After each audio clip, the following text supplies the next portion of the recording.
Hello, I just want to do a quick video. I've got my WR426 01. Just doing the fork seals. So there's a lot of great videos on actually how to do the fork seals, assembly and such. But something I struggled with was actually getting the seal to seat. You know, press it in there.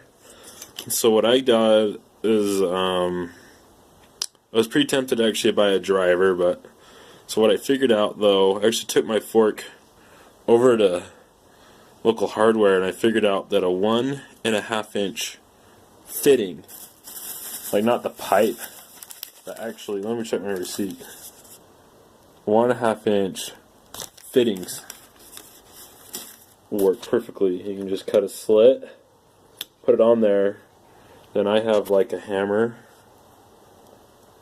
and I would use like, let me get it for you. I'd go like this, so like the cloth.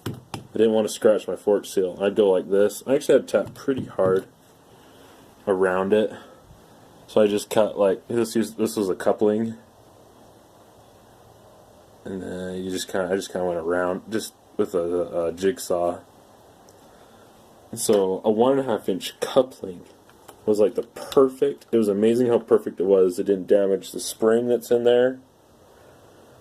Or anything. This actually already has a clip in it, but so yeah, perfect. I was able to pound it in. My other fork was actually really hard to get in. This one went quite a bit smoother.